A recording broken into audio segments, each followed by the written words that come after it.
রিজিকে বরকত হওয়া বলতে কি বুঝায় ভাই? রিজিকে বরকত হওয়া বলতে বুঝায় আপনি যা কামাই করবেন এর ভিতরে আল্লাহ তাআলা কল্যাণ দিবেন। যা কামাই করবেন এর ভিতরে বরকত হবে, প্রাচুর্য না, অনেক টাকা না, যা হবে এটাতে কি হবে? বরকত হবে। আমরা কি বরকত চাই না সম্পদ বেশি চাই? বরকত চাই। বরকত যদি চান এক নম্বর হলো ঈমান এবং তাকওয়া লাগবে। আল্লাহ বলেছেন ওয়ালাউ আন্না আহলাল কুরআ আমানু ওয়াত্তাকাউ লাফাতাহনা আলাইহিম বারাকাতিম মিনাস সামা। যদি কোনো জনপদের লোকেরা ঈমান আনে, আল্লাহর ভয় অন্তরে লালন করে, আল্লাহ বলেছেন আসমান থেকে বরকতের সব দুয়ার খুলে দেওয়া হবে। এজন্য ভাই ঈমান যদি থাকে, তাকওয়া যদি থাকে, গুনাহমুক্ত জীবন গড়ার সংকল্প যদি থাকে, বরকত আসবে জীবনে। নাম্বার 2, ইস্তেগফার বেশি বেশি করলে আল্লাহ বলেছেন সূরা নূহের মধ্যে, যদি কেউ ইস্তেগফার করে, নূহ আলাইহিস সালাম তার জাতিকে বলেছেন ফাকুল তুস্তাগফিরু রাব্বাকুম ইন্নাহু কানা গাফফারা ইউরসিলিস সামাআ আলাইকুম মিদরারা ওয়া ইমদিদুকুম বিআমওয়ালিন ওয়া বানিন ওয়া ইয়াজআল লাকুম জান্নাতিন ওয়া ইয়াজআল লাকুম আনহারা। আল্লাহ নবী নূহ আলাইহিস সালাম বলেছেন আমি আমার জাতিকে বলেছি তোমরা আল্লাহর কাছে ইস্তেগফার করো, ক্ষমা প্রার্থনা করো।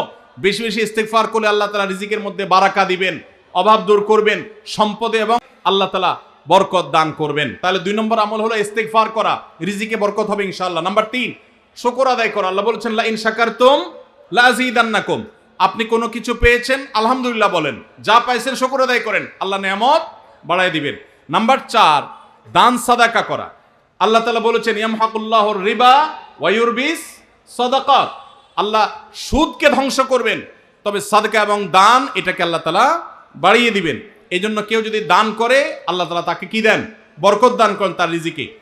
তারপরে 5 নম্বর হলো আত্মীয়তার সম্পর্ক রক্ষা করা। নবীজি সাল্লাল্লাহু আলাইহি সাল্লাম বলেছেন মান সাররাহু আন ইউবসাতা লাহু ফি রিজকিহি আও ইউনসা লাহু ফি আথারিহি ফালিয়াসিল রাহিমা।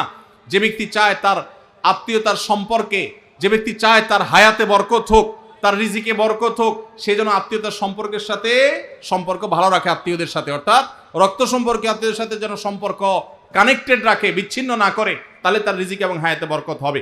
এবং সর্বশেষ আরেকটা আমল বলতে চাই, সেটা হলো খাবারের ক্ষেত্রে একত্রিত হয়ে বসে খাবার খাওয়া। এই সুন্নত আমাদের সমাজ থেকে বিদায় হয়ে গেছে, আমরা অনেকে জানি না।